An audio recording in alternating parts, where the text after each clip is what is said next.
lunes a viernes.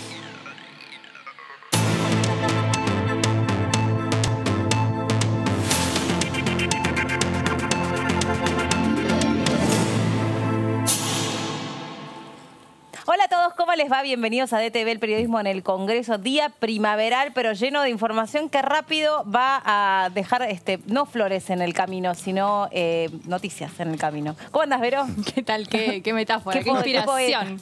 ¿Qué inspiraciones tenemos hoy? Bueno, vamos a estar hablando, Meli, de un poco lo que dejó la Comisión de Presupuesto y Hacienda el día de ayer. Estuvieron presentes los secretarios del equipo técnico del Ministerio de Economía hablando sobre este presupuesto 2021.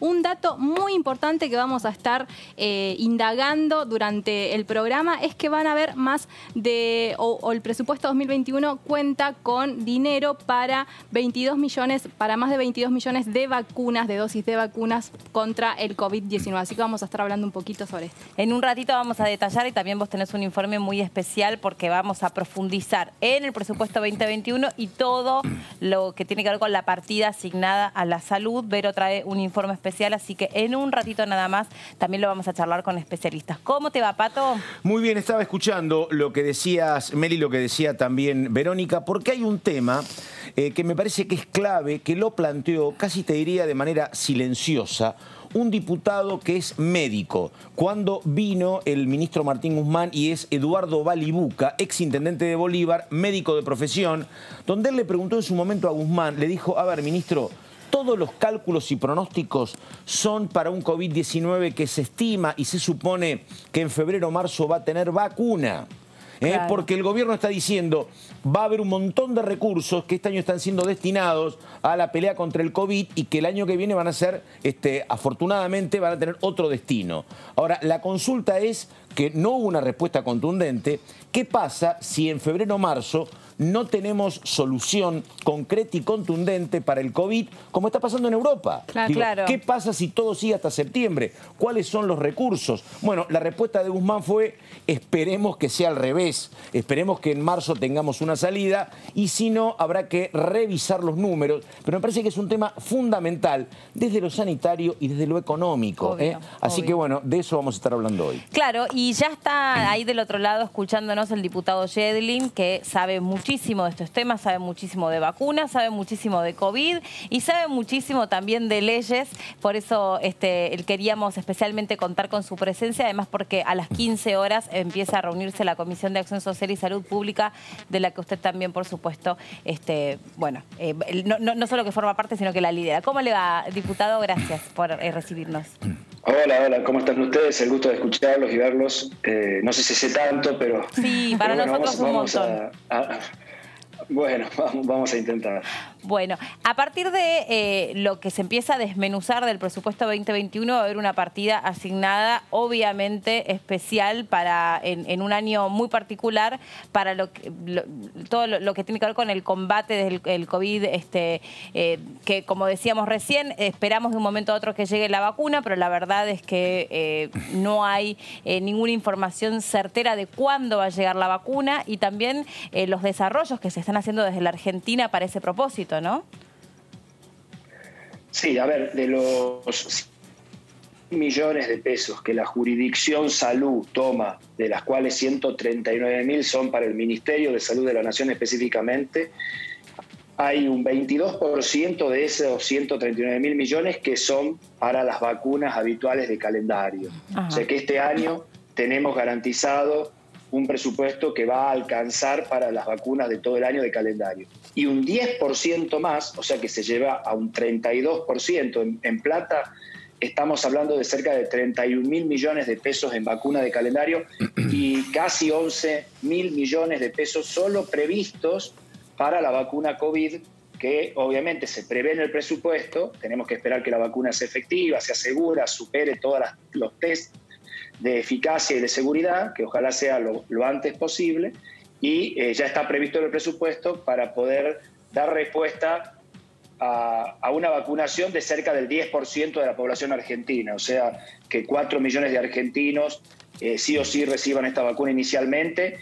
Eso es lo que se ha pedido a través del fondo internacional COVAX que se ha generado para las compras de vacunas, pero el Ministerio también está, además de ese fondo internacional, que es un fondo en donde participa la OMS, la OPS, UNICEF, además de ese fondo, que es un fondo multinacional para compra de vacunas de todos los países, en donde la Argentina ya solicitó su cupo, el Ministerio de Salud de la Nación está cerrando con cada una de las industrias en forma, digamos, bipartita entre la industria y el Ministerio, contratos específicos. Inclusive hoy vamos a charlar en la Comisión de Salud un proyecto de ley de mi autoría, pero que está trabajado con la gente del Ministerio de Salud, que justamente le va a otorgar facultades al Ministerio de Salud que están exigidas hoy por la industria para poder generar la compra de estas vacunas. ¿Qué facultades? Bueno, hay convenios de confidencialidad,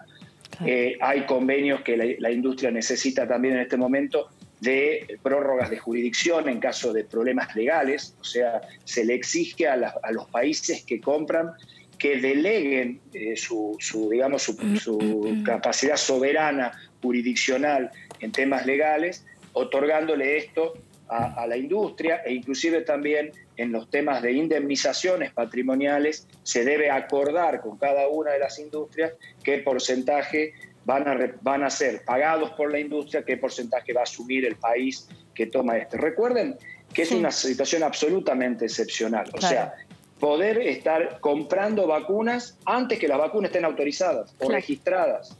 Entonces, es una situación en donde todo el mundo está, digamos, compartiendo riesgos de alguna manera. Claro. En ese sentido, diputado, ¿qué tal? Vero Benaim lo saluda. Quería consultarle porque también tengo entendido que en el día de hoy van a tratar un proyecto de declaración en base a la vacuna contra el COVID-19. Quería saber a qué vacunas se van a referir, si es a todas, todas las que están, digamos, en danza, todas las que se están experimentando en las distintas fases, o si específicamente a la de Oxford, que sería en la que se estaría trabajando en Argentina. No, nosotros hemos tratado en la sesión anterior un proyecto de declaración acerca de lo que a nosotros nos parecía importante, que era la producción en Argentina de la vacuna de AstraZeneca, la de Oxford, como bien mencionás, que se está produciendo en la Argentina. Pero en esta reunión de hoy vamos a tener un proyecto de resolución que vamos a ver si termina con dictamen o no, por una serie de test diagnósticos que se están produciendo en la Argentina, que son producción argentina, que son... tenemos un problema de conexión. Ahí está, ahí va, se aflojó, pero... No, es que estamos con un problema de conectividad, diputado, que de a ratito se queda colgado, y cuando recién fue el caso, le estaba respondiendo a Verónica, quedó totalmente congelado. Sí, si quiere retomar el repito, Verónica. Sí.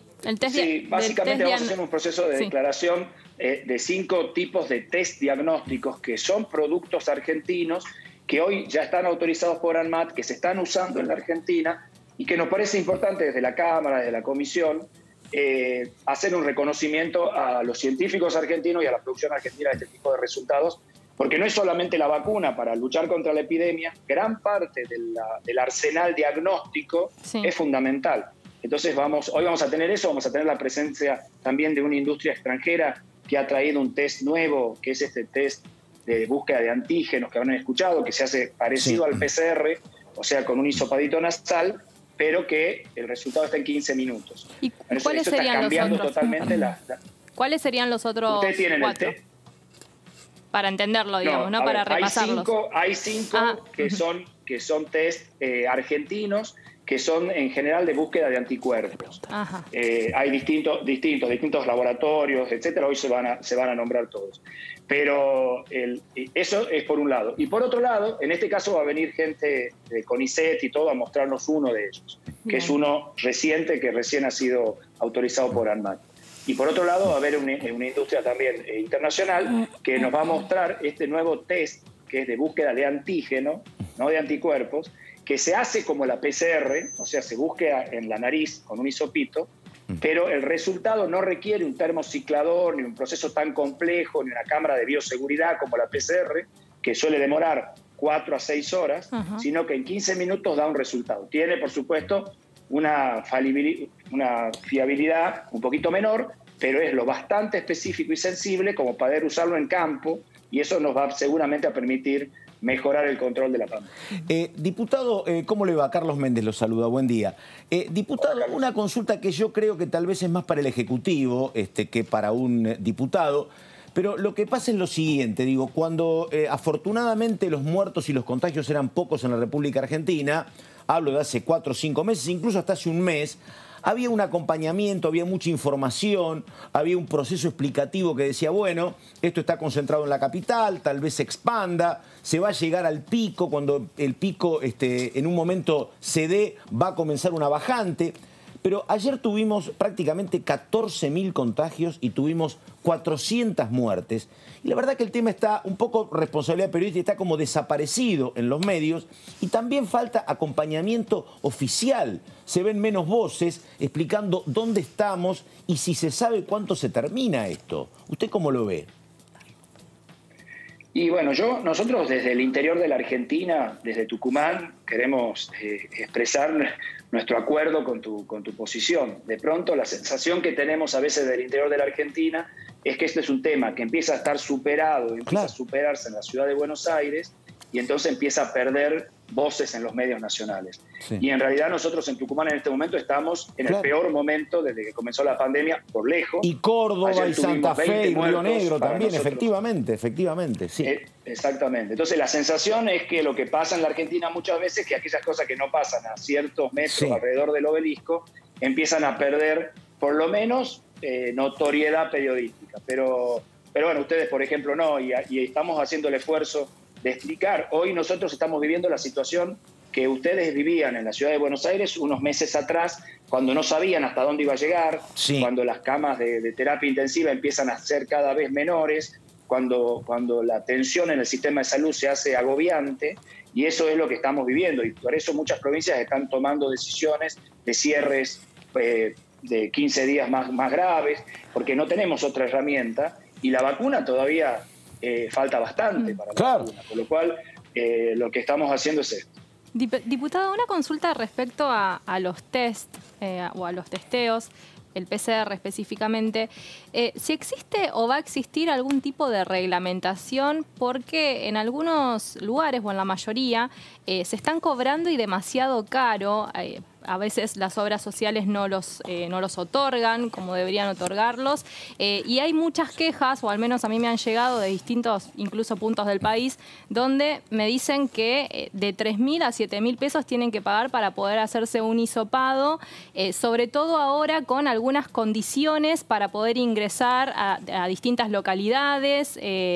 Quería saber si esto a ustedes les ha llegado, digamos, la queja también, si lo estaban trabajando. Porque, digamos, quedó ahí también como en el aire, ¿no? La situación del posible negocio que se puede hacer respecto al testeo. Sí, bueno, a ver, el sistema de salud argentino es un sistema de salud mixto, en donde parte de la población sí o sí tiene que atenderse en el sector público, y esos test que se hacen en el sector público para la gente que no tiene cobertura social, si tienen indicación deben ser gratuitos, y si el paciente tiene seguridad social, entonces la seguridad social, si el paciente, insisto, y ahora voy a explicar por qué lo digo, tiene indicación, también deben ser cubiertos por la obra social. Después, si uno se le ocurre un día levantarse y hacerse una PCR porque le gustó y quiere ir a un laboratorio privado y pagarla, es un tema de esta persona. Ahora, acá el problema que tenemos en la Argentina, o me parece que uno de los problemas que tenemos con esto, es que hay, por un lado, pedidos de PCR que no son necesarios. A mi manera de ver hoy en la Argentina, las PCR para viajes interjurisdiccionales, habiendo ya circulación comunitaria en todas las provincias argentinas, en pacientes asintomáticos pierden absoluta relevancia. Claro. No tiene importancia ni utilidad hacerle PCR al tucumano que viaja a Córdoba, al cordobés que viaja a Santiago, al santiagueño que viaja a Jujuy, porque en todas estas provincias hay una circulación comunitaria de virus, y la verdad que el test de PCR en pacientes asintomáticos es normalmente negativo, aunque a veces se puede detectar a alguna persona, en general esas personas son poco contagiantes. Y la verdad es que con la situación que tenemos eso no va a sumar. Eso por un lado. Entonces, me parece que ahí podríamos ahorrar unos cuantos test. En cuanto al otro tema, me parece que cuando hay mucha circulación comunitaria, también hay que ir cambiando digamos, la detección del caso, y el Ministerio de Salud avanza en este sentido, en el hecho de que si uno tiene síntomas claros de la enfermedad y uno no es un grupo de riesgo, la prioridad número uno no es hacerse la PCR, sino aislarse para no contagiar, porque la necesidad o la posibilidad de que ese paciente se agrave es muy baja. Obviamente que todos los pacientes que se internen tienen que hacerse la PCR, obviamente que los contactos de grupos de riesgo tienen que hacerse la PCR, los grupos de riesgo son un grupo particular, pero la gran mayoría de la población que no es grupo de riesgo, la verdad es que la necesidad imperiosa de la PCR, inclusive en un paciente sintomático, para el alta, o sea, cuando ya pasaron los síntomas, pasaron 14 días, no hace falta PCR para el alta. Entonces, todas estas desmitificaciones del tema de la necesidad de PCR para todo son fundamentales para que los equipos de PCR den abasto a la enorme necesidad de gente que hoy estuve justamente en un centro de febriles en Tucumán y la cola para PCR da vuelta a la esquina. Claro, o sea, pasa, la gente hace cola distanciada, ahora, esperando, porque tienen que viajar, tienen que volver al trabajo, le piden para acta, le piden para lo otro, totalmente. no porque estén enfermos. Diputado, le hago una consulta valiéndome de su experiencia como médico, pero también bueno, la mirada que me parece que especialmente atenta deben tener los políticos sobre este tipo de cuestiones.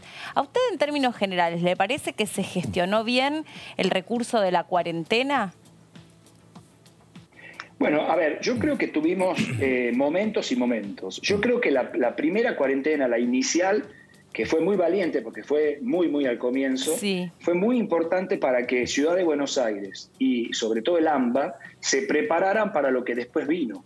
Si no hubiéramos tenido ese tiempo, la cuarentena esa, y me refiero sobre todo a la cuarentena en el AMBA, hubiera sido difícil, sobre todo para la provincia de Buenos Aires, pero también inclusive para la Ciudad de Buenos Aires, haber dado la respuesta que yo les digo, fue excepcional. Ustedes tienen que entender que lo que pasó en Manhattan, lo que pasó en Milán, podría haber pasado tranquilamente en la Ciudad de Buenos Aires. Sí. No tenemos un servicio tan exuberante de salud, de cuidados críticos, que supere el de Estados Unidos, que supere el de Milán. Con lo cual me parece que ahí ha habido una respuesta excepcional, tanto en el AMBA como en CABA. Ahí hago un paréntesis después de decir eso, y creo que el interior de la Argentina tuvo un manejo diferente. ¿Por qué? En el interior no teníamos casos y sin embargo la cuarentena se nos prolongó mucho al principio, se nos prolongó. De alguna manera también en ese reflejo que tiene el interior con la Ciudad de Buenos Aires. Claro. La Ciudad de Buenos Aires estaba en cuarentena, nosotros también estábamos en cuarentena. Bueno, ya pasó la cuarentena en la ciudad, llegaron los casos a las provincias y ahora es muy difícil para los gobiernos provinciales cerrar, a pesar de que lo están haciendo, pero cerrar lo suficiente para que la cantidad de virus baje. Y además a una población también más cansada, preocupada, sin recursos económicos, ya nos... Agobiada por la cuarentena. Claro, uno ya, a ver, si circula un poco o de pronto a veces en la soledad de la noche escucha que hay reuniones familiares, que hay juntadas de más de 4 personas en los bares y en las plazas. O sea, ya me parece que la gente, bueno... se ha relajado por completo. Me preocupa, Claro, me preocupa, pero... Pero esa situación en Ciudad de Buenos Aires o en AMBA, en donde la curva da la sensación de estar amesetada y empezar un descenso y que ha habido muchos meses de circulación viral. Un descenso de un mes, decía hoy el ministro Fernán Quirós. En cuentagotas, porque es muy poquito. Otra es en el interior. Claro. Sí. Ahora, perdóneme, una consulta. Usted habla del PCR. ¿El PCR es lo mismo, le pido una traducción, que el hisopado negativo que te piden para atravesar alguna provincia, por ejemplo? Es lo mismo. Claro. El hisopado es como usted toma la muestra. Después usted hoy al hisopado le puede hacer una técnica de amplificación de DNA, que es el PCR, que es una técnica que requiere una cabina de bioseguridad, un termociclador, que es un aparato bastante caro, y un equipo de biología molecular importante. Es el test más sensible.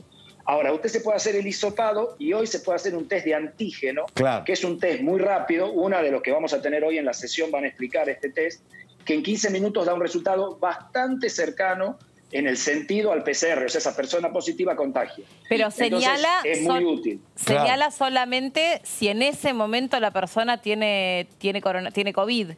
en ese momento. Exacto, es una instantánea. El antígeno en la nariz. Claro, es un instantáneo, es una foto instantánea. Claro. Tenés una ventana más chica. Sí, bueno, la PCR también. También, sí, claro. La PCR también es instantánea, ¿no? Sí, o sea, ahora, si uno lo tiene, ya sabe que lo tiene. Sí, sí, sí. El tema es que pueden pasar una semana, sí. De ahí que con síntomas hay que aislarse. El último testeo que van a estar informando hoy los especialistas internacionales, como usted dijo, ¿está regulado o también tiene un precio específico, digamos, para poder acceder? Porque a veces uno no sabe a qué tiene que acceder. Se lo consulto desde mi ignorancia por supuesto, absoluta. Es igual... igual que la PCR y los test serológicos. Para la gente que no tiene cobertura social, es gratis en el sector público. Qué sé yo, acá en Tucumán ya los hospitales cuentan con ese tipo de test y deciden, tienen un protocolo a quién hacerle antígeno, a quién hacerle PCR. En el sector de la obra social, ya los laboratorios privados tienen el test también en Tucumán, así que estoy seguro que en Buenos Aires también lo tienen. Es un test que cuesta la mitad que la PCR. Es mucho más barato. El test rápido es mucho más barato porque requiere mucho menos esfuerzo de personal. Así que cuesta 3.000 pesos, depende, no quiero decir porque varía entre las provincias, pero es una cosa absolutamente regulada por ANMAT, autorizada por ANMAT para la venta, todo eso. Bien. Diputado Yedlin, gracias por su largo tiempo y por habernos hecho de docente en estos temas que a veces cuesta entender un poquito. Lo liberamos porque a las 15 horas sigue su trabajo aquí en la Cámara de Diputados. Sí, la verdad que esperamos poder sacar una dictamen con el consenso de todos, porque en realidad es una herramienta que necesita el Poder Ejecutivo, el Ministerio de Salud lo necesita, y me parece que el hecho de que lo hagamos desde el Congreso y con consenso le va a dar una herramienta al ministro Ginés y a su equipo para hacer la mejor compra para todos los argentinos en el tiempo menor que podamos. Bien, muchas gracias, muy amable. Hasta luego. Gracias a ustedes.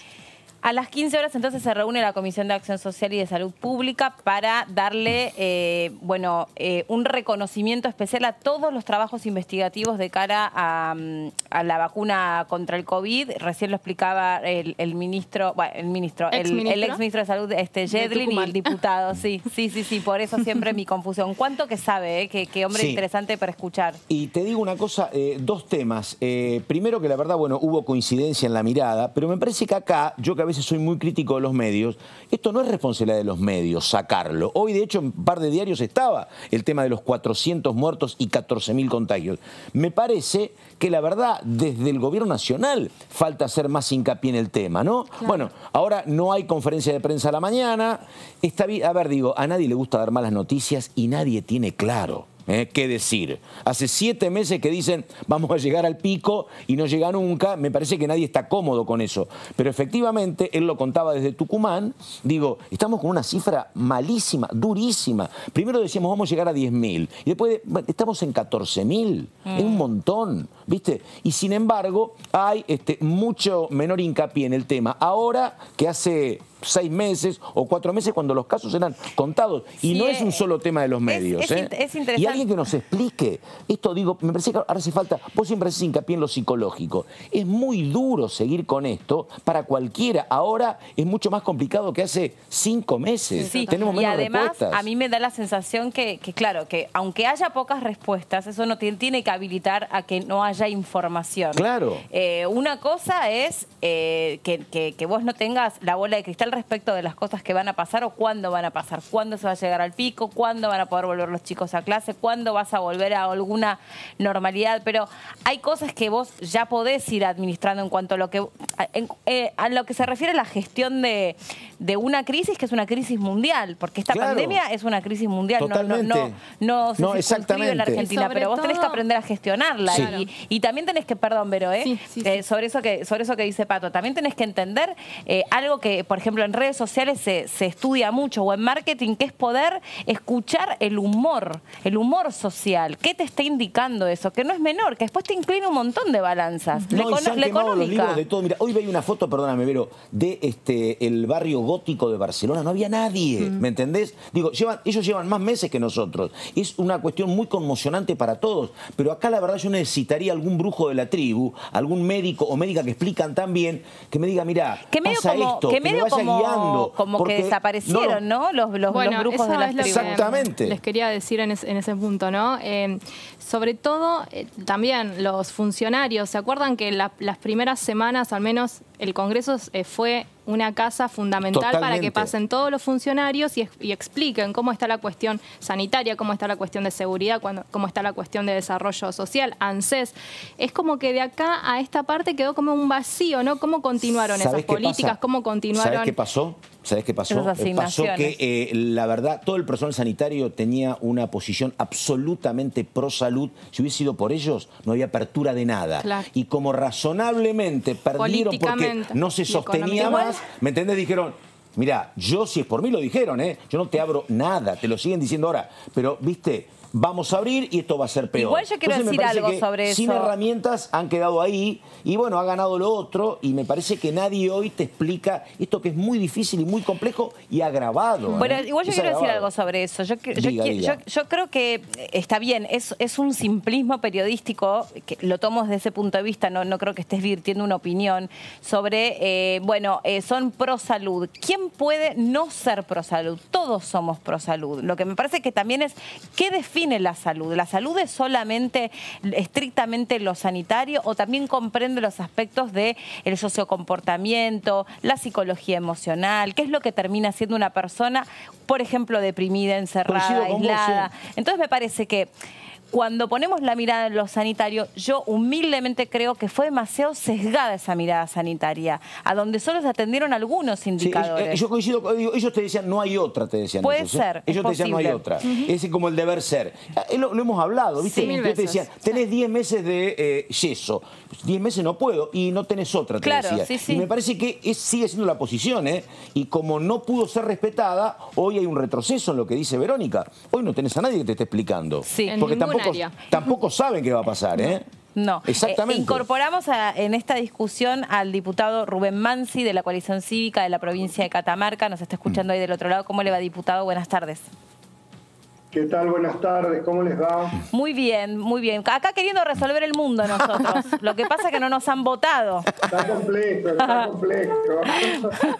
Bueno, a ver, ahora nos vamos a meter de cara de lo que va a pasar a partir de las 15 horas en la Comisión de Salud. Pero ¿usted qué le parece sobre cómo se ha gestionado esta crisis, que es una pandemia mundial? Obviamente lo entendemos y todos los que hablamos desde este lado del mostrador lo hacemos con el diario del lunes. No nos tocó estar en los zapatos de quienes tenían que gestionarla, pero bueno, me interesa escuchar su opinión.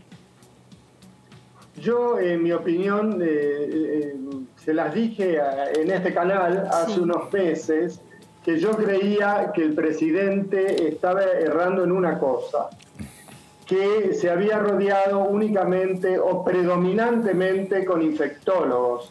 Y acá había que rodearse con sociólogos, con especialistas en población, con especialistas en movimientos humanos, en traslaciones humanas, porque el infectólogo no da la clave global del problema. El infectólogo da una parte importantísima, sin duda, de la clave. Claro.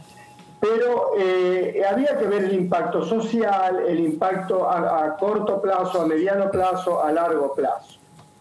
Sí. Yo me voy a retrotraer porque los estaba escuchando atentamente. La Organización Mundial de la Salud definió hace muchas décadas que salud no es la ausencia de enfermedad. Salud es el equilibrio biológico, psicológico y social de un individuo. Ese es el estado de salud. Es lo que decís. Claro. O sea que salud no es no tengo el virus. Claro. Salud es que mínimamente yo me siento equilibrado, que no entro en depresión, que no estoy angustiado, que puedo trabajar, que puedo circular. Todo eso es parte de la salud. Todas esas cosas, un tema era ponerlas en suspenso, abrir un corchete y guardarlas durante 15 días, durante un mes. Otra cosa muy distinta es poner todas esas actividades que hacen al ser humano en un limbo por 5 o 6 meses. Es imposible pedirle a una población que viva de esa manera, salvo en una situación muy forzada y bajo un estrés muy grave. Claro, entonces, que puede ser. O un enemigo, o tal vez, diputado, perdón que lo interrumpa, estoy pensando dos cosas. O un enemigo más visible, como puede ser Ese fue otro error. Considerar esto una guerra. Esto no es una guerra. Esto es un desequilibrio en nuestro medio ambiente, en la ecología, porque acá ha saltado un virus que habitualmente habitaba en animales, ha saltado a otro animal, pero con algunas particularidades que somos nosotros, el ser humano. Y esto ha roto un equilibrio. Esto no es una guerra y por lo tanto en términos de antagonismo nos conduce a callejones sin salidas. Nosotros tenemos que, si nosotros lo hubiésemos planteado como un desequilibrio en nuestro hábitat, un desequilibrio biológico, nosotros hoy estaríamos hablando de buscar un nuevo equilibrio, que eso significa también empezar a ver cómo convivimos las especies. Y lo hemos planteado como una guerra y estamos sumamente frustrados porque todavía no tenemos ni la bomba, ni tenemos la pistola Taser para anular al virus. Entonces, nosotros creo que el relato, el construir el relato a través de una homologación a una guerra es un error que lleva a otros errores en el sentido de cómo me paro frente al problema. La verdad que creo que ha habido, y también lo reconozco, también lo digo en parte con el diario del lunes, ha habido muchos errores en la comunicación, pero, y esto sí no lo dije con el diario del lunes, lo dije en su momento. Para enfrentar una pandemia con 10 infectólogos, con 15, con 20. Me tengo que sentar con infectólogos, me tengo que sentar con gente que me diga, mira, las poblaciones de las pequeñas ciudades se comportan así, las poblaciones de las grandes ciudades se comportan así, las poblaciones de las provincias más chicas se mueven de tal manera, porque esa era la manera también de prever cómo se iba a ir moviendo, ha ido como en olas, de lo que pasó hace unos meses atrás en Cava.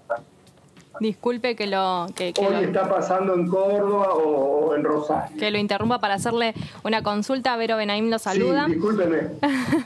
No, está muy bien. Quería preguntarle, porque recién hablábamos con el presidente de la comisión, Pablo Yedlin, y hablaba de que iba a haber una exposición de representantes internacionales respecto a una nueva forma de hacer testeos mucho más rápidos, de búsqueda de antígenos.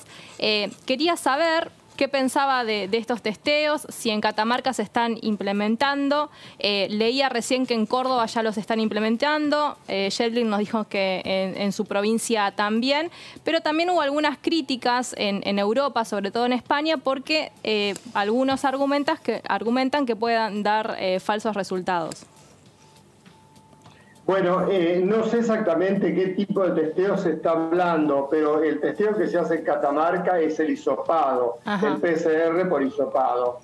Que gracias a Dios, como no tenemos una explosión de casos, estimo que las autoridades de salud lo están pudiendo controlar bastante a la situación y no estamos colapsados en ese sentido. Bien. Obviamente que el testeo de anticuerpos es muy importante, pero siempre hay que ver en qué tiempo está con respecto del día cero, del día de contagio, en qué punto de tiempo estoy, porque hay anticuerpos que se van desarrollando con el tiempo. Entonces, los primeros días, en general, estoy hablando, todos los testeos de anticuerpos, sí, dan un alto porcentaje de negativos. Por eso hay que saber qué busco y en qué momento lo busco. Claro. Porque si yo lo hago al voleo, nos hacemos nosotros 4, a lo mejor nos da a todos negativos, pero a lo mejor yo tengo desde ayer, estoy contagiado, pero todavía no produce los anticuerpos como para ser detectado, entonces me va a dar un falso negativo. Y la última, en ese sentido, ¿cómo está el tema del acceso a los PCR? Porque en muchos lugares, a veces las obras sociales ponen algunas trabas para poder hacerlo de manera bajo la obra social. Quería saber si, y entonces la gente termina accediendo por precios bastante altos, carísimos a estos testeos por distintos pedidos laboralmente para poder circular a otra localidad. ¿Eso cómo se está manejando en su provincia? Ese es un problema grave. Mire, el testeo, el hisopado y la PCR salen 7.000 pesos o más. Y acá, si la persona no tiene una indicación médica de hacerse, por ejemplo, si yo hoy aparezco con fiebre y tos, bueno, un médico me indica, anda a tal lugar que te van a hacer el hisopado, no me cobran nada en ese lugar. Pero si yo voy por mí mismo y le digo, mire, yo tengo que viajar por negocios a Buenos Aires y necesito hacerme el hisopado, me cobra ese lugar un bono de 7.000 pesos. O sea, es una dificultad. Y la obra social provincial, que es la obra social que en Catamarca más cobertura tiene, no los está cubriendo. Y perdóneme, es un problema para la gente. Un problema, una consulta que es política y sanitaria. Digo, imaginemos que la semana que viene tiene que venir usted por una cuestión de sesión presencial. ¿Vino alguna vez usted a alguna presencial o no vino nunca hasta acá? Sí. ¿Y vino en auto? Sí. ¿Vino en auto? Y yo fui al hospital. Sí, viene en auto, sí. Y perdóneme, cuando va atravesando desde Catamarca, tiene que atravesar por Córdoba, presuntamente por Santa Fe, digo, ¿el tránsito ahí es sin inconvenientes? Santa Fe y por Buenos Aires. ¿Cómo? Por Santa Fe y por Buenos Aires. En Catamarca me pararon, yo le cuento, en Catamarca me pararon 3 veces, en Córdoba me pararon 3 veces, en Santa Fe no me pararon ninguna vez y en Buenos Aires ninguna vez. Claro. Yo iba con hisopado hecho y eso facilitaba mucho, favorece mucho, y de vuelta fue más engorroso, porque de vuelta en Córdoba la policía me exigía que me haga un test rápido. Le digo, pero si ya tengo el hisopado negativo, porque me había hecho otro hisopado en Buenos Aires antes de salir. Bueno, va perdiendo vigencia. Claro. Y sí. Pero bueno, finalmente, la verdad que fue el único lugar donde tuve que decirle, mire, yo soy diputado nacional. Porque si no, yo me veía en una situación, digamos, no lo dije en los otros lugares, porque me pareció que era innecesario. Acá gobierna Schiaretti, así que vamos. Otra vez el té, ¿no? Sí. No, a mí, bueno, ese es otro de los reclamos, ¿no? De la libre circulación de las personas de provincia a provincia. Yo les contaba a mis compañeros que, por ejemplo, el fin de semana pasado, no, el anterior, salí de la capital federal y me fui hacia la provincia de Buenos Aires, que tenía que ausentarme y tenía el certificado y también el permiso para poder circular, y me pidieron en ese momento si tenía un permiso especial de 24 horas. La policía, digamos, municipal, ¿no? Le digo, no, ¿cómo de 24 horas? Yo saqué el permiso con el que circulo normalmente. No. Entonces, me parece que en cada lugar se aplica una normativa distinta. Y después, por último, me dijo, bueno, está bien, por hoy pasa. Por hoy. O sea, si yo hubiese tenido COVID, por eso no quiero decir ni a dónde fui, porque la verdad que después dije, bueno, qué sé yo, uno se queja por uno y se queja por lo otro. Entonces digo, la verdad que, no quiero exponer a nadie con esto, pero bueno, por hoy pasa, bueno, pero por hoy, si ese hoy hubiese tenido COVID, o sea, por ese hoy alcanzaba para generar un desastre a donde iba. Entonces no es así, no se maneja así. Pero bueno. La verdad que esa es otra de las grandes fallas que uno ha visto en todo esto. Hay muchos, lo voy a decir de esta manera para englobar a gobernadores, intendentes, jefes comunales. Ha habido muchos jefes políticos que se creyeron que la situación de emergencia los habilitaba para tomar cualquier medida a criterio de ellos. Claro, discrecional. Una pandemia, no sé, a ver, acá en Catamarca hubo municipios, y en otras partes del país también, pero yo lo he vivido, hubo municipios que pusieron montículos de tierra. Sí, lo hemos visto. Físicos en rutas provinciales y en rutas nacionales. Una locura. ¿Cómo un intendente municipal va a creer que él está habilitado a cortar una ruta? Claro. ¿Quién le dijo eso? ¿Quién le dijo que en la pandemia la gente perdía el derecho a la libre circulación? Que haya que tener precauciones, que haya que dar explicaciones es una cosa, pero que a uno le impidan circular es cercenar un derecho constitucional. Estoy de acuerdo, y esas son las cosas que pasan cuando no hay un criterio único, cuando cada uno termina aplicando la norma que le parece la más conveniente, o por ejemplo, el criterio de aquel que se le ocurrió armar unos castillitos de arena, por traer una metáfora, ¿no? Los montículos esos de tierra que usted me hace mención, que eso es una ridiculez. La verdad es que es una ridiculez. Y después hubo situaciones mucho más graves y delicadas, a donde afectándose derechos previamente adquiridos, que los tenemos todos desde el momento en el que nacemos, también se vieron totalmente obstruidos en el contexto de esta pandemia. Bueno, hubo detenciones ilegales, totalmente. Hubo desaparición de personas, hubo muertes, o sea, no estoy inventando nada. En el contexto de la pandemia hay gente que murió por abuso por uso de la violencia de parte de policías, por abuso de poder, por creerse que porque deben defender la ley podían romper la ley. No. Creo que esto también ha desnudado una profunda inmadurez en nuestras instituciones y poco equilibrio en el ejercicio del poder. Sí, algunas situaciones de verdad que fueron muy dolorosas y esperemos que no se repitan. Muy trágicas. Muy dolorosas y trágicas. Cierto. Sí. Diputado Mansi... Traccionemos para adelante y esperemos que pronto tengamos parte de la solución. Tampoco hay que esperar cosas mágicas ni inmediatas, ¿no? Le voy a decir una cosa, me encanta ese mueble que tiene ahí detrás, me parece una cosa preciosa. Debe ser una herencia familiar. Sí, era de la abuela de mi esposa. Vio qué ojo así que tengo. Imagínese que tiene muchos años. Muy lindo, muy lindo. Muy buen ojo. Bueno, diputado, nos estamos viendo en un ratito a partir de las 3 de la tarde cuando sigamos en vivo la comisión. Bárbaro. Chau, hasta luego. Chau. Igualmente. Vero, tenés información para compartir con nosotros muy interesante, porque pone la mirada en el presupuesto 2021 y particularmente en la partida asignada a la salud.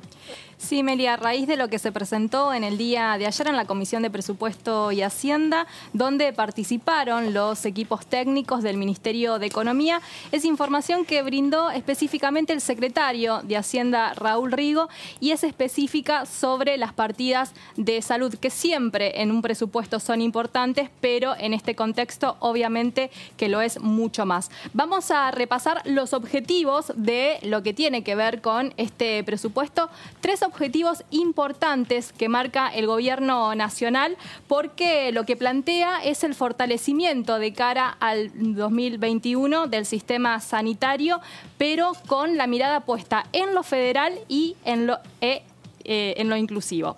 Y además, justamente este presupuesto que viene es el primero que presenta el gobierno nacional de Alberto Fernández, viene de un gobierno que ya utilizó una prórroga del presupuesto 2019 en un contexto donde la pandemia hizo, que es lo que explicaba ayer Rigo, que el gobierno actuara de manera pragmática, prorrogando lo que tiene que ver con las partidas del presupuesto 2019. Bueno, con respecto a lo que tiene que ver las distintas partidas que se fueron dando desde el año 2015 que contempla este gobierno nacional para llegar al número que se brinda en el año 2021, bien miramos las placas que tenemos atrás, arranca de unas partidas que el gobierno, durante el gobierno de Cristina Fernández de Kirchner se habían dado al 0,43% de lo que se conoce como el Producto Interno Bruto,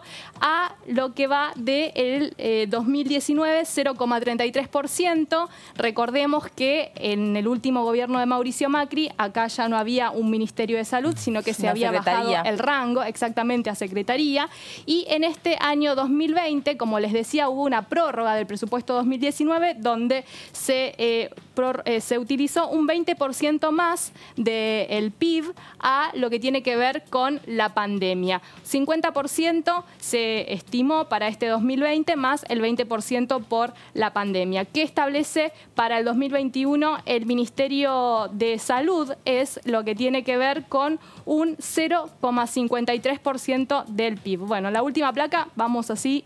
Dale. Los distintos programas que se van a contemplar en el presupuesto. Vamos a ver si lo podemos mirar mejor desde este ángulo. Ahí se va a destinar a distintos programas de la salud, vacunas e insumo. En esta específicamente, como nos decía el diputado Pablo Yedlin, va a estar presupuestado todo lo que tiene que ver con el calendario escolar de vacunación, pero también las más de 22 millones de dosis que se van a destinar para las vacunas contra el COVID-19. Para que quede vacunado un 10% de la población, dijo. Exactamente, exactamente. Sí. El monto es 46.300 millones de pesos para ese programa de vacunas e insumo. Y por otro lado, también se va a destinar un monto de 31.000 millones de pesos para lo que tiene que ver con los hospitales. Recordemos que en este contexto se hicieron alrededor de 12 hospitales modulares. Se incrementó lo que tiene que ver con la incorporación de 3.500 camas de terapia intensiva y también alrededor de 4.000 respiradores para poder, digamos, tratar el tema de la pandemia. Y finalmente, un programa de redes. Hay otros 5 o 6 programas más que están establecidos en este presupuesto 2021, pero bueno, nosotros elegimos los 3 más importantes. 5.300 millones de pesos para este programa de redes, que como dice la placa, red integrada en lo que tiene que ver con el servicio de la salud, la atención de pacientes con COVID-19, pacientes crónicos y finalmente la salud materno-infantil. Así que bueno, esto es un poco lo que estipula este presupuesto 2021 respecto a la partida de salud. Vamos a ir seguramente, Meli, durante todos estos días, mientras se va tratando el presupuesto 2021, viendo partida por partida que se da desde el Gobierno Nacional a los diferentes ministerios. Súper interesante y sobre todo hacerlo de manera comparativa, ¿no? Porque estamos en un año especial, por eso también está bueno, Pato, evaluar concretamente la cuestión de la salud y cuánto dinero se destina para este momento, pero también sobre todo para la pospandemia. Yo espero, lo único que espero es que no tenga razón Balibuca, porque si no el lío va a ser importante. Claro. ¿Entendés? Fue una pregunta donde, te repito, no había una respuesta contundente porque no la sabía. Y no la sabía Guzmán. Y fue la pregunta de un médico. Le dijo, estamos haciendo cálculos a partir de que esto se termine en febrero y marzo. Y si no se termina, y lo otro es un tema muy importante. Bueno, digo, me parece que hay que gestionarlo con capacidad y a lo mejor no hay problemas. Pero respecto a las vacunas, por ejemplo, hay otro dato que indica que va a haber 22 millones de vacunas en la República Argentina a partir de que aparezcan. Primero va a estar la cantidad esta que señalaba Yedlin y después 22. Somos exactamente el doble, 44. Pregunto, ¿cuál es la cota? ¿Cuál es el rango? ¿A partir de cuándo te vacunen? ¿A partir de cuándo no vas a tener vacuna? Bueno, en otros países se está estableciendo, o al menos se piensa acá que no está todavía. Es la vacuna cuando salga, al menos en Rusia, a los primeros que se les van a los incorporar es a las personas que trabajan en el sistema de salud y también al factor de riesgo, ¿no? A las personas, sobre todo mayores de edad. Morbilidad y además efectivamente, pero supongo digo, que van a aplicar tenés que mirar ¿no? mirar el censo acá y tenés que ver cuánta gente tengo, mayores de 60, tengo 22 millones. Pato. ¿Cómo? Censo postergado. Exactamente, es un censo viejo, exactamente. Pero digo, porque mirá, aparte es una cuestión complicada esa, ¿eh? Hoy miraba una historia, hay una cantidad de fallecimientos de jóvenes menores de 35 años muy importante, ¿eh? Hoy falleció un chico de 23 años años, jugador de la primera de jockey de rugby de Tucumán, 23 años. Está bien, es un caso. Pero digo, vamos a tener la mitad de las vacunas, no es que vamos a tener 45 millones. Bueno, es un tema a manejar, ¿eh? Está bien, Pato, igualmente, de todos modos, en general, cuando vos diseñás un cronograma de vacunación o un plan de vacunación, o sea, en realidad... obviamente te lo explicaría mejor un médico, pero es algo así como que vos vacunás en cascada, por así decirlo. Sí, coincido. Entonces, vos vacunás a las personas que están tanto en los extremos de la vida, la primera infancia y la última etapa de la vida, los adultos mayores de 60 o de 70 años. Coincido. Bueno, después vas al personal de la salud. Probablemente también en ese caso queda así, hay un porcentaje de la población, por ejemplo, con la vacuna de la gripe pasa lo mismo, que si vos a discreción de tu pediatra o de tu médico te dice, mira, la verdad, en tu grupo familiar, ¿cuántos son? Somos 4, pero porque vive el empleado doméstico conmigo. Vacunar al empleado doméstico Meli, también. coincido, si vos tenés en la Argentina adulta hoy 50 años, no tienes que vacunarte ni contra la gripe ni contra el sarampión. Pero esto ha generado lo que vos contabas, una situación de ansiedad, de necesidad de viajar. Me parece que nos vamos a piñar en derredor porque todos la vamos a querer, ¿eh? No es que vacuna contra la gripe, me dicen que es para más de 65. Eso es lo que planteo. Esperemos que En el deporte, vos te imaginás, van a querer los clubes de fútbol, todos los jugadores, no quiero tener casos de COVID. Pero ahí la garpan a la vacuna, eso no es un problema. El problema es que le llega a la población que le tiene que llegar de manera gratuita. Exactamente, sí.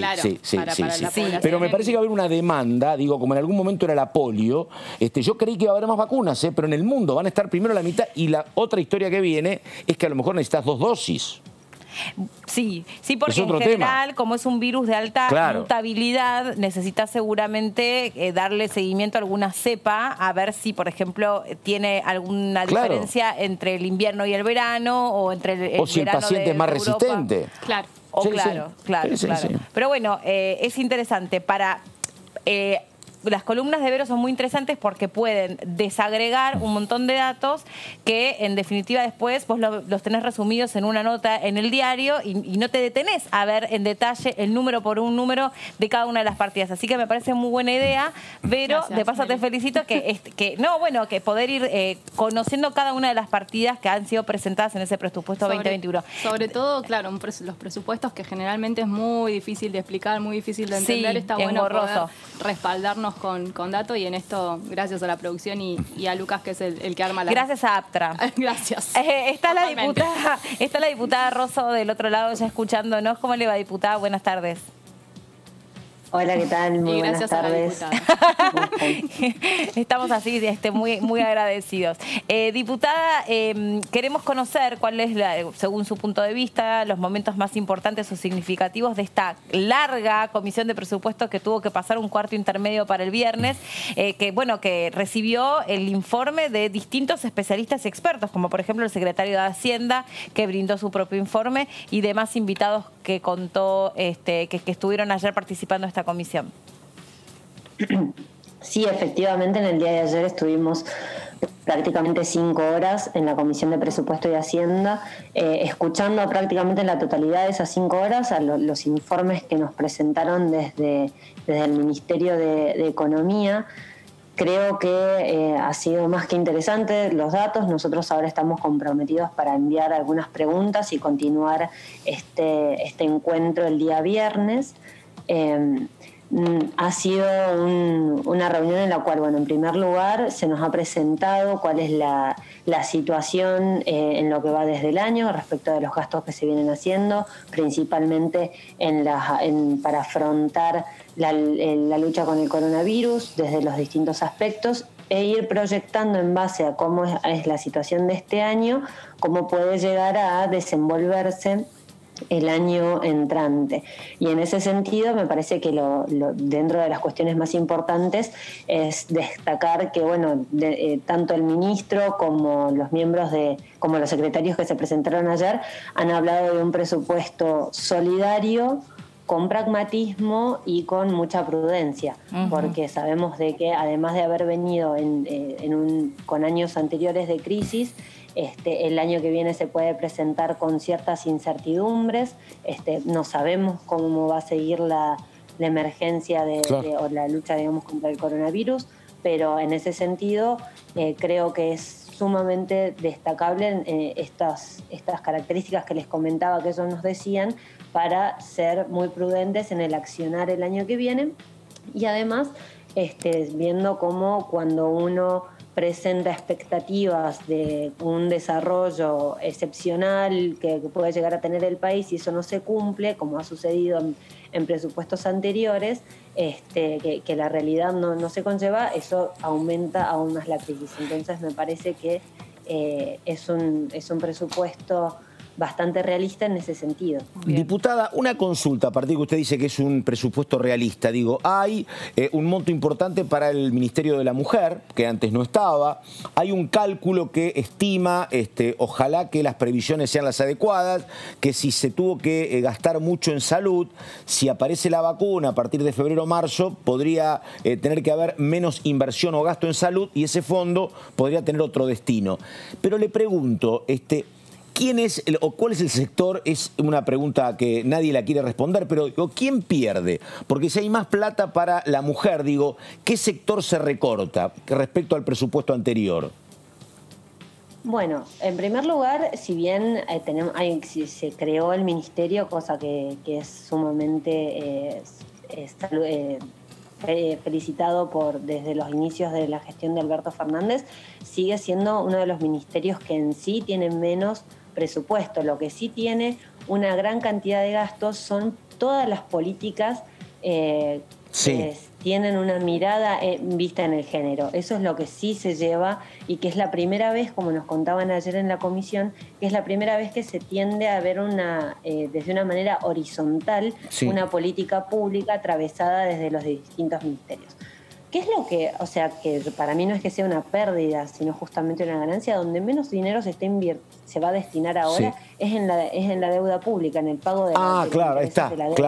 Claro, exactamente, al reducir tanto los pagos por la reestructuración que se pudo realizar este año, es que se pueden acomodar intereses y cuáles son las prioridades de nuestro país y decir, en vez de pagar del FMI, fundamental, aprovechemos hasta el 2025 además, ¿no?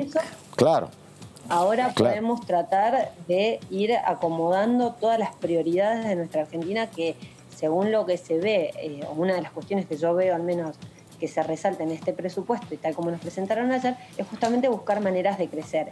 Es apostar a la construcción, es apostar a la innovación, es seguir manteniendo el apoyo en la salud, en la educación y en servicios sociales. Pero la gran reducción que se ve o cómo en su mayoría se financia es dejando de pagar o habiendo reestructurado la deuda como se viene haciendo. Diputada, le quería consultar si usted tenía alguna pregunta en particular para alguno de los tres funcionarios, teniendo en cuenta que, bueno, ayer estuvieron más de 4 horas exponiendo y se pasó a un cuarto intermedio para el viernes para poder hacerle las preguntas a los funcionarios que expusieron. Si tenía alguna pregunta en particular o si la tiene respecto a este presupuesto 2021, sobre todo enfocando en su provincia, ¿no? Sí, efectivamente, si bien todavía estamos con mi equipo de asesores definiendo algunos detalles para poder enviar las preguntas, la mayor inquietud que tenemos como diputados de San Luis es que en este año se incluye dentro de las transferencias a la provincia 7.500 millones que nosotros entendemos que serían como parte de pago de la deuda que tiene la Nación con la provincia de San Luis. Con lo cual no está establecido específicamente en los rubros cuál sería la asignación, aparece en la parte de transferencias a la provincia. Entonces es tener como una buena idea y estar asegurados de que ese monto viene por el parte de pago de la deuda que, el jefe de gabinete, Santiago Cafiero, cuando se presentó este año en la Cámara de Diputados, estableció de que efectivamente ese iba a ser el primer desembolso que se iba a realizar.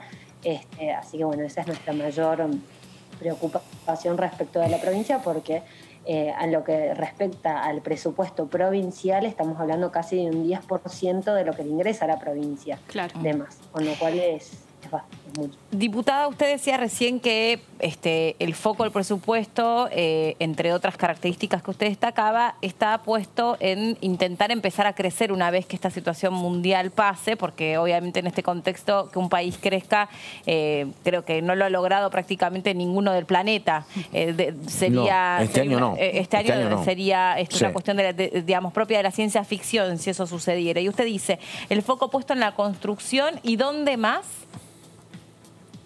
Y principalmente en lo que es innovación y desarrollo. Por ejemplo, de lo que veíamos ayer en la presentación de los secretarios, hay una inversión que duplica lo que fue la inversión destinada en el presupuesto 2019 en lo que respecta a infraestructura productiva y vivienda.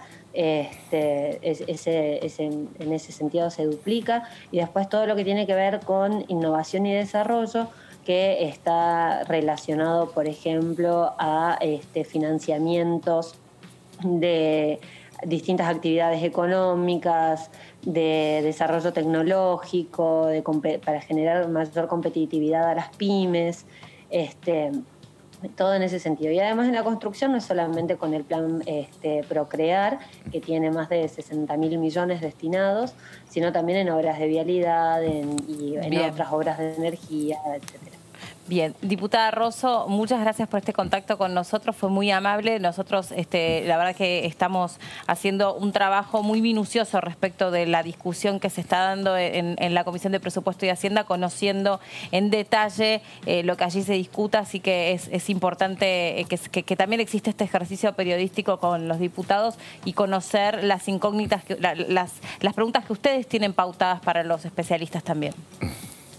Sí, efectivamente, yo creo que es nuestra ley de leyes, como todas lo conocemos, y es sumamente importante destinarle todo el tiempo que sea necesario para poder estar seguros sobre todas las dudas y cómo va a ser el desarrollo de los gastos de todas las personas que aportamos con nuestros impuestos al país, y los ingresos, y entre todos salir adelante, con lo cual es más importante, y celebro también su tarea investigativa, digamos, dentro del periodismo, porque es sumamente importante para mostrar a la sociedad qué es lo que se está haciendo desde el Congreso. Es cierto. Diputada Rosso, gracias por este contacto con nosotros, la saludamos, y entonces el viernes, hasta luego, vamos a estar continuando con la Comisión de Presupuesto y Hacienda que integra la diputada a partir de las 3 de la tarde cuando terminemos con nuestro programa. Y ahora ya podemos ver cómo se van logueando los distintos diputados en la Comisión de Acción Social y Salud.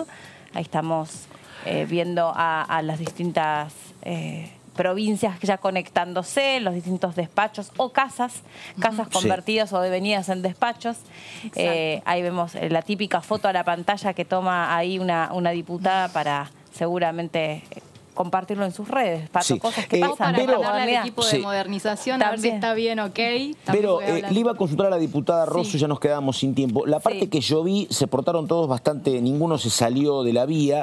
Vos la viste todo. ¿Alguno le preguntó, en serio, consulto, alguno le preguntó a los funcionarios por el tema del dólar? No. Es que todavía no fueron preguntas. Preguntas, claro. Claro, yo mientras veía la exposición no había lugar para preguntas. A ver qué pasó. Eran 3 funcionarios. Había que preparar la cena. Claro, 3 secretarios, y empezaron a exponer, si bien iban cortando, le iban preguntando a Heller, que es el presidente de la comisión, bueno, quieren que pasemos a las preguntas. Heller decidía, no, sigan exponiendo, y básicamente casi 8 y algo terminaron de exponer, quedaba un espacio muy pequeño para preguntas, entonces se puso sobre la mesa la posibilidad de poder retomar la comisión el día viernes a las 15 horas con la presencia de los funcionarios, pero ya directamente con las preguntas. Y terminó a las 9, y vos sabés que vos lo decís, pero ¿sabés que eso era cierto el tema? Vos dijiste había que preparar la cena. Vos sabés que acá, en los años 80, cuando había 3 o 4 mujeres diputadas, muy pocas, estaba Florentina Gómez Miranda, estaba la mamá de Malena Galmarini, estaba también, efectivamente, había muy pocas. Una pelea de ellas era, no podemos sesionar permanentemente reunión de comisión a las 2 de la mañana a terminar, porque muchas tenían hijos, tenían que atender maridos, y tenía que haber horarios que no se respetaban, mucho más civilizado. Bueno, de terminar a las 9, además en tu casa, digo, sos diputada y madre, los chicos quieren comer a las 9:30 de la noche. Además de eso, se le agrega un factor de estar más de 4 horas Irma sentado Roy, que me frente a la olvidaba. pantalla, el Claro. cansancio que te Sí, claro. hace estar pendiente obviamente agotamiento mental. Sí, es otra cosa, obvio. Uno acá en el recinto o en el anexo, la cuestión física también te permite... Eran otro mundo, eran reuniones presenciales. Otro planeta. Habitaciones de 2x2 con 20 paquetes de cigarrillos fumados. Ay, eso es lo que te iba a decir. Ay, por yo me supuesto, acuerdo en todos de lados, eso. pero claro. Sí, por qué supuesto. apestoso, yo me acuerdo En lugares de que eran eso. así. ¿Qué en el cámara? recinto también, porque cuando a mí me tocaba cubrir ahí, también. allá por mis años mozos, pibe, que me tocaba tirarme ahí en el balconcito, claro. con los compañeros de TN, que me tocaba bastante. Un saludito a la productora que siempre me mandaba a cubrir la sesión. Como yo cubría el turno hasta las 12 de la noche, era un... Te compraba de cajón, claro. de cajón. Pero sí, bueno, digo, pero la verdad que era una enorme pelea de aquellas mujeres, porque ellas peleaban incluso por el cupo para tener el 30%, eran un puñadito. Escúchame, yo voy a muy pelear vinculadas entre ellas. en la comisión acá de nosotros tres por el aire acondicionado. Sí. Me estoy descomponiendo. Me estoy descomponiendo. Bueno, y aparte además que es un día muy lindo. Además, Benaín que deje de fumar, además. Sí. No, Benaín no fuma para nada. No fuma nada. En tercera persona te lo dice. Sí. Bueno, la comisión ahora en un retorno, me parece que hay bastantes ya diputados que están logueados para esta comisión, a donde les iba a decir, se va a declarar de interés público la investigación, desarrollo, fabricación, adquisición de las vacunas destinadas a la inmunidad adquirida contra el COVID-19 en el marco de esta emergencia sanitaria que estamos viviendo. Que son los diferentes testeos, como dijo Shetlin en el día de hoy.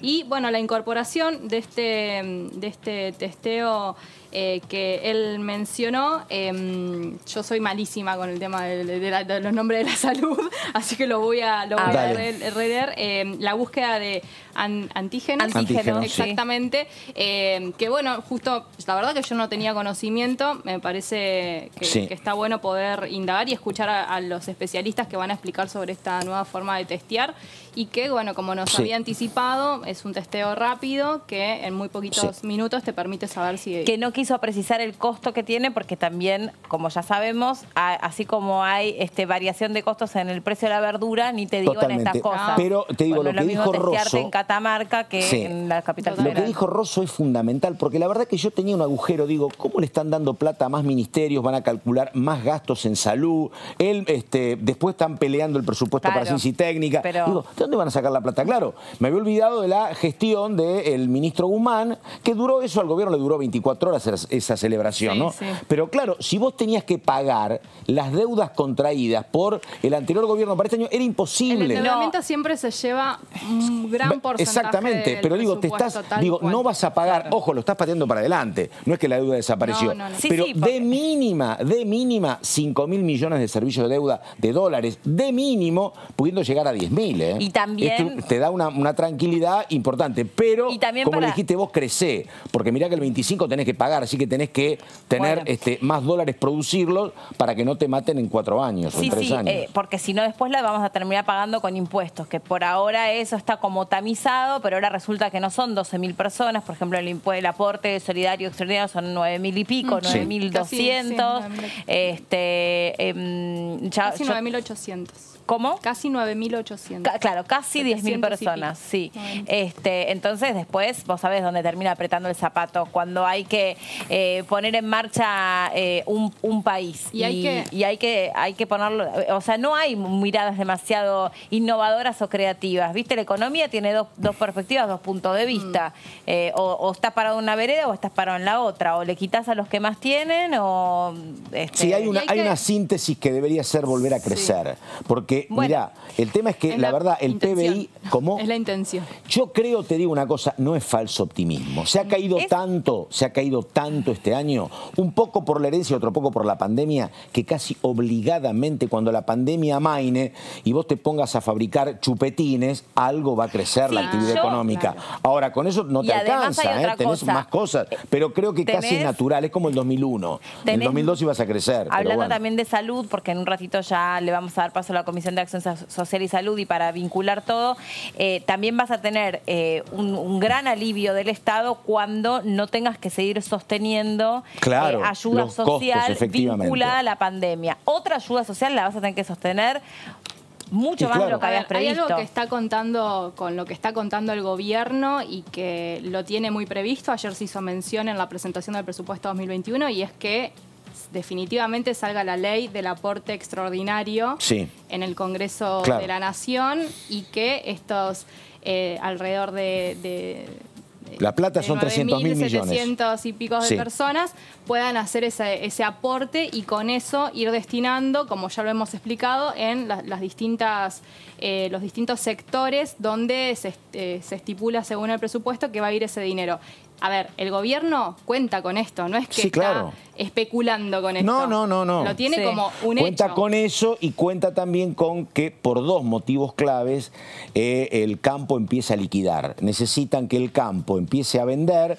¿Para qué? Para tener más dólares y para que se calme el dólar. Bueno, están viendo cuál es la medida. Hoy es miércoles, mañana jueves habría algún anuncio que tendría dos efectos. Más reservas que venís perdiendo y cierta calma, ojalá, porque hoy no está calmado, en el dólar, que como hay poco dólar, el dólar blue sube. Así que bueno, habrá que ver con eso, pero esta tensión por falta de dólares sigue por lo menos 3 o 4 meses. Y toda la polémica que se generó respecto de aquellos que van a poder ahorrar esos $200 si tuvieron acceso a los ATP o no. Bueno, rarísima esa decisión. Ese debate fue raro y todavía no terminaba de haber demasiada claridad al respecto. Además, es fácil escaparle si querés.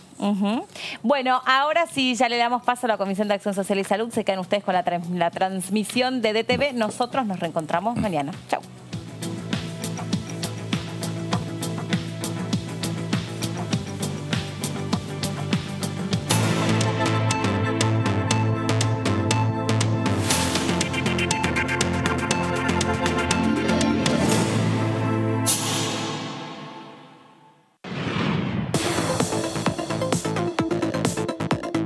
La voz de los diputados.